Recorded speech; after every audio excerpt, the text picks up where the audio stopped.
Pada tahun 2019, nenekku meninggal dunia di usia 84 tahun. Sebelum meninggal, nenek berpesan kepada ayahku agar setiap Senin Pon menyediakan setidaknya 3 ekor ayam cemani, 2 kantong bunga 7 rupa, 1 kantong bunga telon, dupa 7 batang, lilin 7 batang, dan kain hitam yang luasnya bisa melapisi seluruh ubin di salah satu kamar di rumah kami. Kamar itu harus dikosongkan sama sekali, tidak boleh ada perabotan apapun di dalamnya, bahkan lampu pun tidak boleh ada di sana dan pencahayaan harus mengandalkan lilin. Jika ada jendela di ruangan itu, maka jendelanya harus ditutup rapat dan jangan sampai cahaya dari luar masuk ke dalam.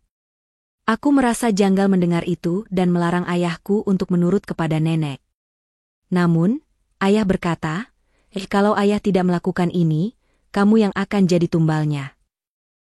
Saat itu aku sama sekali tidak paham dengan apa yang diucapkan oleh ayahku. Aku bertanya pada diriku sendiri tentang semua ini, termasuk tentang mendiang nenekku. Sebenarnya apa yang sudah dilakukan nenek, sehingga ayah juga harus melakukan dan terseret ke hal-hal yang semacam itu? Ibuku sampai mengubah untuk ikut campur dan selalu berpesan, apapun yang terjadi, jangan pernah tinggalkan salat dan teruslah mengaji. Akhirnya, nenek menghembuskan nafas terakhirnya di tahun 2019. Saat pemakamannya pun ada banyak sekali hal-hal di luar nalar yang terjadi. Mulai dari tubuh sang nenek yang saat dipegang terasa panas, padahal sewajarnya tubuh jenazah itu harusnya dingin. Dari lubang-lubang yang ada di tubuh nenekku itu keluar nanah yang berbau busuk. Hingga setelah dimakamkan dan dikafani, di kain kafannya muncul juga bercak-bercak dari nanah tersebut yang berarti nanah itu masih terus keluar dari tubuh sang nenek. Singkat cerita, prosesi pemakaman pun dimulai. Semua orang saling berbondong-bondong untuk membawa jenazah nenek ke tempat pemakaman. Tetapi ada kejanggalan lagi yang terjadi. Saat para warga mengangkat jenazah nenek, jasad nenek terasa sangat berat sekali bahkan warga sampai kewalahan untuk mengangkat jenazah tersebut. Tapi alhamdulillah karena saat itu banyak warga yang ikut membantu, proses pemakaman jenazah nenek pun bisa diangkat. Dan tidak sampai di situ saja. Ini yang paling mencengangkan. Sesampainya warga di tempat pemakaman, warga dikagetkan dengan munculnya beberapa ular di liang lahat sang nenek. Para penggali kubur pun terkaget-kaget, karena saat mereka selesai menggali tadi tidak ada apa-apa di dalam liang lahat itu. Setelah mereka tinggal sebentar untuk istirahat, ketika kembali ke lubang kuburan itu lagi, sudah ada beberapa ekor ular di dalamnya. Mau tidak mau, para penggali kubur akhirnya mengeluarkan ular-ular tersebut dari dalam kuburannya. Alhamdulillah ular-ular itu adalah ular yang tidak berbisa dan prosesi pemakaman pun bisa dilanjutkan. Setelah semuanya selesai dan setelah tahlilan 7 hari nenek juga telah berlalu, gelagat ayah mulai berubah sedikit demi sedikit. Beliau mulai meninggalkan salat, menutup telinga saat adzan berkumandang, dan memilih untuk mengganti channel TV-nya jika sedang menyiarkan acara-acara religi. Padahal sebelumnya ayah sangat suka sekali nonton acara TV yang berkaitan dengan agama Islam setiap hari. Tapi sekarang, ayah sudah mulai berubah. Ayah mulai melakukan apa yang pernah diriwayatkan oleh nenek sebelum meninggal dunia. Sedikit demi sedikit, beliau sudah mulai melakukannya. Mulai dari mengosongkan salah satu ruangan di rumah, hingga menatanya sedemikian rupa sesuai dengan petunjuk yang pernah diberikan almarhum nenek. Pernah ada kejadian di malam Senin Pon ketika ayah belum melakukan ritual. Rumah terasa sangat tidak nyaman. Udara di dalam rumah begitu pengap walaupun di luar rumah sangat sejuk saat itu. Sama sekali tidak seperti biasanya, aura dalam rumah begitu gelap rasanya. Ketika jam sudah mulai menunjukkan tengah malam, perlahan banyak pocong yang bermunculan di sudut-sudut rumah. Dan itu tidak cuma satu sosok pocong saja. Pocongnya itu berwajah hangus hancur dan mengeluarkan bau busuk yang benar-benar busuk dari sosoknya. Mungkin sosok-sosok itu muncul karena kelalaian ayah yang belum melakukan ritual yang diperintahkan oleh nenek. Mungkin saat itu beliau lupa. Saat itu adikku yang bernama Rita masih berusia 14 tahun. Rita cuma bisa menangis di pelukanku, sedangkan aku yang juga ketakutan cuma bisa menahan diri sambil memeluk Rita adikku. Akhirnya pocong-pocong itu hilang dengan sendirinya setelah terdengar adzan subuh yang berkumandang dari arah masjid dekat rumah. Ibu seperti tidak bisa berbuat apa-apa melihat kelakuan aneh dari ayah. Ayah sering juga pergi entah kemana dan baru pulang setelah 3 hari. Saat pulang pun tiba-tiba ayah membawa uang yang sangat banyak. Ayah selalu bilang kalau uang ini pemberian dari nenek. Padahal nenek sudah meninggal, jadi entah dari mana uang tersebut. Tapi anehnya, uang itu terus dan terus ayah bawa ketika pergi entah kemana. Hingga kini menurutku, uang tersebut masih tersusun rapi di lemari kamar orang tuaku. Aku sempat bertanya kenapa uang itu tidak ditaruh di bank saja, tapi ayah selalu enggan dan berkata, uang ini tidak bisa masuk bank. Aku sama sekali merasa aneh dengan pernyataan ayah itu, tapi aku memilih untuk tidak terlalu menghiraukan apapun yang dilakukan oleh ayah sesuai pesan dari ibuku. Kejadian itu terus berlanjut, hingga tak terasa sudah berjalan 3 bulan sejak kepergian nenek. Ayah terus melakukan ritual seperti biasanya, dan seisi rumah tahu kapan waktunya sang ayah melakukan ritual. Biasanya malam itu akan terasa sunyi dan lampu di rumah sejak jam 7 akan dipadamkan. Pernah suatu hari, di hari ayah melakukan ritual, aku baru pulang jam 9 karena ada lembur di tempat kerja. Mungkin saat itu aku lupa kalau malam itu adalah malam Senin Pon. Seperti biasa, aku pulang ke rumah seorang diri ditemani motor metiku. Sesampainya di halaman rumah, baru saja aku membuka pagar di teras rumah, aku sudah disambut oleh sosok pocong yang menatap tajam ke arahku dengan wajah yang hangus dan kain kafan yang sudah lusuh. Seakan sosok itu tidak senang dengan kehadiranku di situ. Karena merasa ketakutan, aku langsung buru-buru segera menutup lagi pagar rumah, dan akhirnya lebih memilih pergi menginap di tempat kos temanku.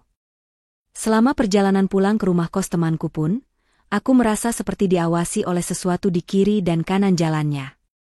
Bahkan sempat bangku belakang motorku terasa berat seperti ada yang duduk di belakangnya. Tapi karena sudah ketakutan, aku tidak berani untuk menengok ke belakang dan terus tancap gas menjauh dari rumah. Di lain tempat, Rita adikku berkali-kali mengirimkan chat WhatsApp kepadaku. Rita mengaku ketakutan dan tidak bisa tidur malam itu. Suara-suara pocong itu semakin membuat telinga Rita sakit.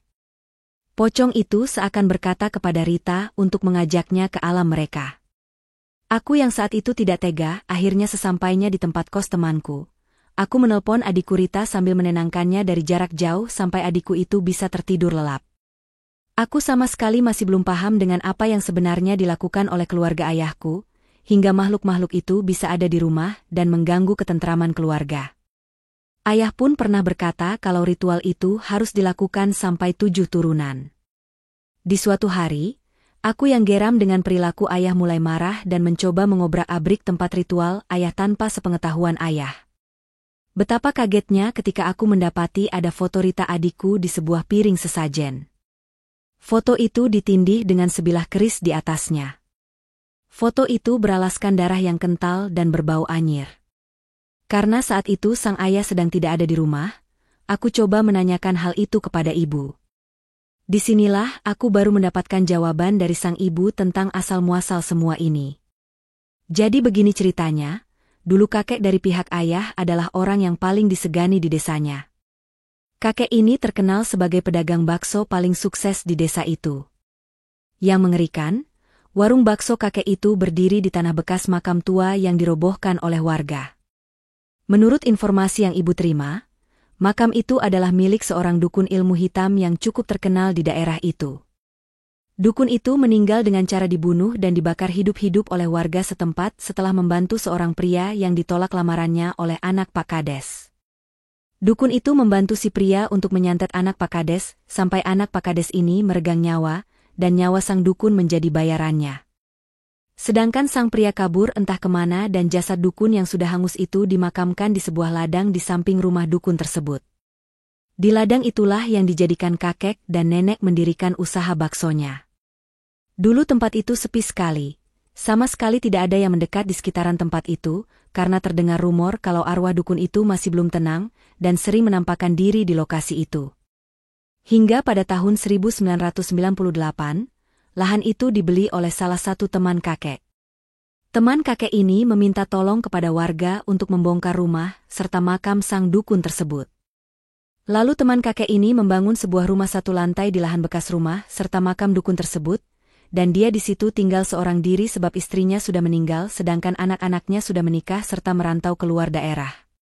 Tapi anehnya, 2 minggu setelah rumah itu dibangun dan mulai ditempati, teman kakek tiba-tiba ditemukan meninggal dunia di dalam rumah itu, padahal kondisi beliau saat itu masih sehat-sehat saja. Akhirnya entah ada angin apa, anak-anak dari teman kakek itu dengan sukarela menyerahkan rumah itu kepada kakek begitu saja. Bahkan mereka juga memberikan sejumlah uang peninggalan teman kakek itu. Dengan senang hati dan rasa tidak percaya, kakek yang waktu itu masih miskin dan belum punya apa-apa tahu mendapatkan kesempatan itu. Ia menerima semua pemberian itu. Perlahan-lahan kakek dan nenek mulai menempati rumah itu, dan tidak lama kakek dan nenek mulai membuka warung bakso kecil-kecilan di depan rumah itu. Singkat cerita, warung bakso yang awalnya cuma bermodal 2 bak, dalam waktu 1 bulan sudah berubah menjadi warung bakso yang cukup besar dan ramai. Sampai-sampai mereka bisa mempekerjakan 5 orang untuk bantu-bantu di sana. Dirasa usahanya mulai sukses, mereka meminta ayah untuk pulang dan meninggalkan pekerjaannya di luar kota. Akhirnya ayah pun membawa ibu dan aku yang masih kecil pulang ke desa tempat asal ayah. Kami sempat tinggal di rumah itu, rumah yang bekas dukun itu, tapi karena saat itu aku yang masih kecil selalu rewel ketika berada di rumah itu, akhirnya kakek menyuruh ayah untuk beli rumah saja di sekitaran sana. Rumah yang kami tempati saat ini adalah rumah yang dibelikan oleh kakek dari hasil kekayaannya berjualan bakso. Sebenarnya ibu dan ayah merasa aneh dengan pencapaian kakek dan nenek saat itu, karena dalam waktu yang relatif singkat mereka bisa sesukses itu. Padahal dulunya mereka bisa makan sehari 2 kali saja itu sudah bersyukur banget. Tapi sekarang makanan di rumah kakek dan nenek sangat berlimpah. Bahkan perhiasan yang mereka kenakan juga sangat banyak saat itu. Yang bikin ibu aneh adalah setiap kami ke rumah itu, kakek dan nenek selalu melarang kami untuk makan bakso yang dijual oleh kakek nenek itu. Bahkan pernah suatu ketika, saat itu aku merengek karena saking pinginnya makan bakso kakek nenek itu, tapi kakek dan nenek tetap saja tidak mengizinkan aku untuk makan bakso tersebut. Bahkan kakek sampai berbicara dengan nada tinggi saat melarang cucunya itu untuk makan bakso dagangannya. Pada akhirnya ayah pun membelikan bakso di tempat yang lain agar aku berhenti merengek minta bakso lagi. Lambat laun semuanya mulai terkuak ketika kakek meninggal di tahun 2005. Nenek mulai menceritakan semuanya kepada ayah tentang apa yang sebenarnya terjadi. Setelah diceritakan semua oleh nenek, ayah pun yang mendengar itu kaget dan tidak percaya. Sampai-sampai ayah sempat tidak mau lagi bantu-bantu di warung bakso milik ibunya sendiri itu. Bahkan ayah juga melarang ibu untuk membawa aku ke warung bakso milik ibunya itu. Ayah bercerita kalau ternyata kakek menggunakan tali pocong sebagai penglaris dagangan mereka. Tali pocong yang dipakai adalah tali pocong dukun yang dulunya dikubur di bawah rumah itu. Makanya setiap malam Senin Pon mereka harus terus melakukan ritual persembahan kepada arwah dukun itu.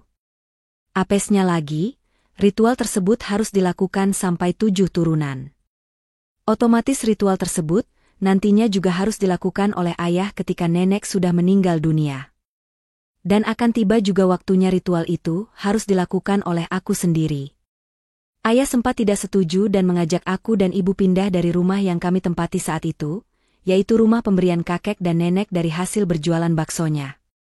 Saat itu ayah mulai bekerja serabutan. Pekerjaan apapun ayah lakukan asal bisa mencukupi makan kami setiap harinya, dan untuk biaya sekolah. Ditambah lagi, saat itu ibu mulai hamil adikku, yaitu Rita. Membuat ayah mulai menyerah dan akhirnya jalan pintaslah yang diambil oleh ayah, yaitu dengan kembali lagi ke ibunya yang bukan lain adalah nenek. Mereka pun mulai tinggal di rumah itu lagi. Ayah pun juga mulai bantu-bantu di warung nenek lagi. Sedikit cerita tentang warung bakso milik nenek ini. Jadi saat itu pengunjungnya mayoritas orang-orang bermobil. Mereka rela memarkirkan mobilnya di ujung gang hanya untuk makan bakso di warung nenek. Mereka mengaku bahwa bakso nenek ini satu-satunya bakso paling enak yang pernah mereka makan. Suatu ketika, pernah ibu diam-diam memakan bakso dagangan nenek, dan ternyata rasanya itu biasa saja. Bahkan bisa dibilang jauh di bawah rata-rata rasa bakso yang sama-sama berjualan di daerah sekitar situ. Tapi entah kenapa bagi orang-orang itu, bakso nenek ini sangat enak. Kuahnya pun rasanya biasa saja seperti kuah bakso pada umumnya.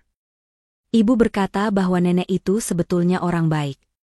Beliau itu tak segan-segan membagikan perhiasannya kepada ibu, dan sering membantu warga sekitar yang sedang kesusahan. Pernah suatu waktu, nenek pernah memberi perhiasan kepada ibu hingga beratnya 20 gram emas. 20 gram emas bukan nominal yang kecil bagi kami. Dan emas itu diberikan dengan cuma-cuma tanpa ada embel-embel apapun di belakangnya. Tapi sayangnya, saat itu ibu menjualnya untuk biaya melahirkan dan untuk keperluan sehari-hari pasca melahirkan Rita adikku.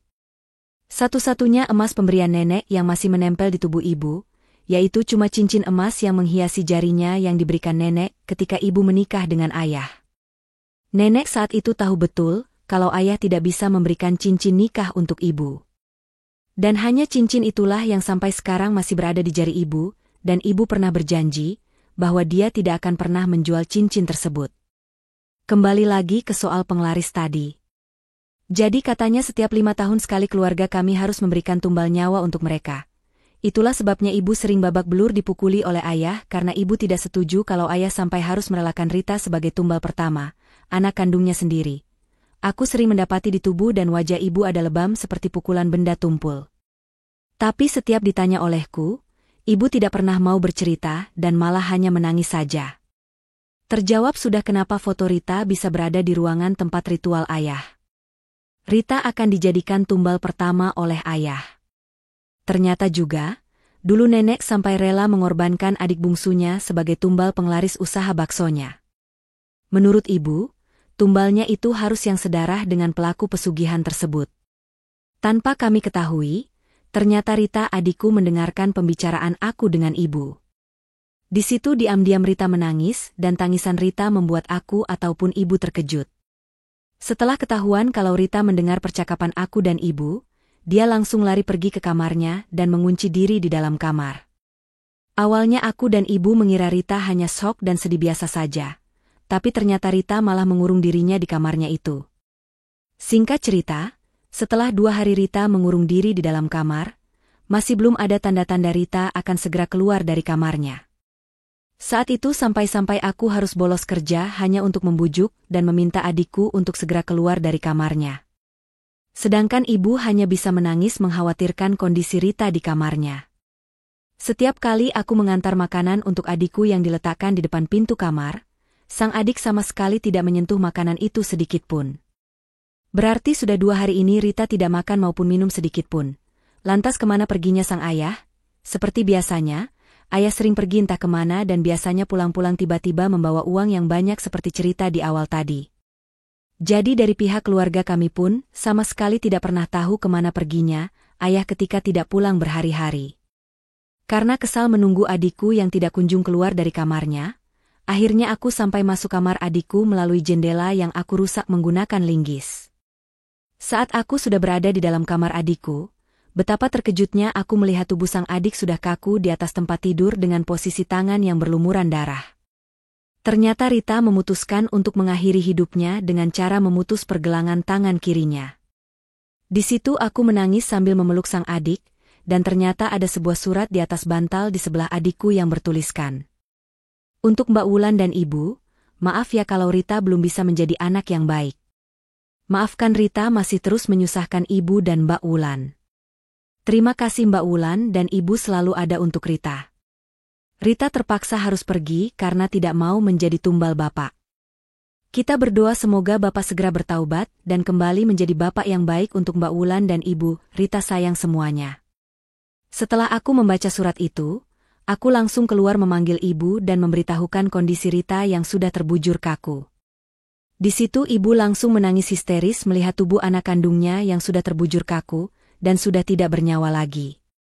Betapa hancurnya hati seorang ibu yang ditinggal pergi anak bungsunya dengan cara seperti itu. Aku yang masih setengah syok pun mencoba merangkul ibu untuk menguatkan sang ibu. Setelah itu, aku meminta tolong kepada Pak RT setempat agar dibantu mengurus pemakaman Rita adikku. Saat itu, aku melihat pandangan sang ibu kosong. Wajahnya juga pucat dan seperti tidak ada semangat hidup lagi. Sesekali sang ibu terlihat menangis di samping jasad sang adik. Aku terus mencoba untuk menghubungi ayah agar segera pulang dan melihat untuk terakhir kalinya jasad anak bungsunya itu. Tapi ayah saat itu sangat sulit dihubungi. Akhirnya Rita terpaksa dimakamkan tanpa sosok sang ayah. Bahkan pemakaman Rita ini hanya dihadiri oleh kerabat dari ibu saja. Kerabat dari ayah sama sekali tidak ada yang menampakkan batang hidungnya. Aku dan ibu mencoba legowo dengan apa yang terjadi. Bagi kami yang terpenting saat ini Rita sudah tenang di alamnya, dan ia sudah tidak lagi ketakutan untuk dijadikan tumbal oleh ayah sendiri. Hari berganti hari, tidak terasa sudah 2 minggu lamanya Rita pergi meninggalkan ibu dan kakaknya. Setelah 2 minggu itu, barulah tiba-tiba ayah pulang dan baru menampakkan batang hidungnya di rumah. Sama sekali tidak ada raut kesedihan terpancar di wajah ayah setelah mendapat kabar bahwa anak bungsunya itu sudah meninggal dunia bunuh diri, karena tidak terima akan dijadikan tumbal pesugihannya. Hal ini membuat ibu marah kepada ayah, dan akhirnya lagi-lagi mereka berdebat hebat. Aku saat itu memilih untuk menghindari perdebatan orang tuaku dengan cara pergi dari rumah. Singkat cerita, setelah aku pergi beberapa bulan, saat aku kembali ke rumah, ternyata rumah sudah sepi dan hanya tinggal ayah seorang diri di rumah itu. Ternyata ibu memilih untuk bercerai dengan sang ayah dan kembali ke rumah orang tuanya. Aku sama sekali tidak mendapat kabar itu selama aku pergi dari rumah. Aku pun mencoba menghubungi sang ibu dan saat itu sempat diangkat oleh ibu. Sang ibu hanya berpesan kepadaku untuk jaga diri baik-baik, karena ibu tidak akan pernah kembali lagi ke rumah laknat itu. Aku tidak tahu harus berbuat apa lagi. Setelah kembali ke rumah yang sepi, aku mencoba berbicara dengan ayah, namun sang ayah tetap dingin dan tidak peduli dengan keadaan keluarganya. Aku memutuskan untuk mencari tahu lebih banyak tentang ritual dan pesugihan yang telah menghancurkan keluargaku. Aku menghubungi beberapa orang tua di desa yang mungkin mengetahui lebih banyak tentang masa lalu kakek dan dukun yang makamnya dijadikan tempat usaha bakso tersebut. Aku mengunjungi seorang kakek bernama Pak Surya, seorang teman lama kakek yang kini sudah tua, dan sering bercerita tentang sejarah desa. Pak Surya menceritakan bahwa dukun yang dibunuh dan dibakar oleh warga setempat adalah seorang yang sangat sakti dan memiliki banyak pengikut. Setelah kematiannya, arwah dukun tersebut seringkali mengganggu warga desa, terutama mereka yang terlibat dalam pembunuhannya. Warga kemudian memutuskan untuk menghancurkan rumah dan makam dukun tersebut, dengan harapan bisa mengakhiri gangguan tersebut. Pak Surya juga mengungkapkan bahwa kakek adalah salah satu orang yang pertama kali berani membuka usaha di tanah bekas makam dukun tersebut. Menurut Pak Surya, kakek mendapatkan kekayaan secara misterius setelah melakukan ritual-ritual tertentu yang melibatkan arwah dukun tersebut. Namun, Pak Surya tidak tahu pasti detail ritual yang dilakukan karena kakek selalu merahasiakannya. Setelah mendengar cerita dari Pak Surya, aku semakin yakin bahwa keluargaku terjebak dalam lingkaran setan yang ditinggalkan oleh kakek dan nenek. Aku merasa perlu mencari bantuan dari orang yang mengerti tentang hal-hal gaib, untuk membebaskan keluargaku dari kutukan pesugihan ini. Aku mencari informasi tentang paranormal atau ustadz yang bisa membantu mengusir gangguan gaib di rumah. Akhirnya aku menemukan seorang ustadz bernama Pak Ustadz Hamid, yang dikenal memiliki kemampuan untuk mengusir jin dan makhluk halus. Aku mendatangi rumah Pak Ustadz Hamid dan menceritakan semua yang telah terjadi pada keluargaku. Pak Ustadz Hamid mendengarkan dengan seksama dan mengatakan bahwa ia akan membantu. Tetapi prosesnya tidak akan mudah dan membutuhkan keimanan yang kuat dari semua anggota keluarga. Pak Ustadz Hamid pun datang ke rumah untuk melihat situasi langsung. Ketika memasuki rumah, Pak Ustadz Hamid langsung merasakan aura negatif yang sangat kuat. Ia mengatakan bahwa banyak jin dan makhluk halus yang bersemayam di rumah itu, karena ritual pesugihan yang telah dilakukan selama bertahun-tahun. Pak Ustadz Hamid meminta kami untuk mengumpulkan semua anggota keluarga yang tersisa untuk bersama-sama berdoa dan memohon perlindungan dari Allah. Aku berhasil meyakinkan ibu untuk kembali ke rumah dan turut serta dalam proses pengusiran jin. Ayah, meskipun awalnya menolak, akhirnya setuju untuk ikut serta setelah dipaksa oleh aku dan ibu. Malam itu, Pak Ustadz Hamid memimpin doa dan zikir di rumah. Ia juga melakukan ruqyah untuk membersihkan rumah dari makhluk halus. Proses ruqyah berlangsung lama dan penuh dengan tantangan. Saat Pak Ustadz Hamid membacakan ayat-ayat suci Al-Quran, banyak kejadian aneh yang terjadi di rumah tersebut. Pintu dan jendela bergetar, suara-suara aneh terdengar, dan beberapa benda tiba-tiba bergerak sendiri. Namun, Pak Ustadz Hamid terus melanjutkan doa dan zikir dengan penuh keyakinan. Akhirnya, setelah beberapa jam, suasana rumah mulai tenang. Pak Ustadz Hamid mengatakan bahwa sebagian besar jin dan makhluk halus telah berhasil diusir, tetapi proses penyembuhan tidak bisa selesai dalam satu malam. Ia memberikan beberapa amalan dan doa yang harus rutin dilakukan oleh kami untuk menjaga rumah tetap bersih dari gangguan gaib. Kami mulai menjalankan amalan-amalan yang diberikan oleh Pak Ustadz Hamid dengan penuh kesungguhan. Kami rutin membaca Al-Quran, berzikir, dan menjaga sholat 5 waktu.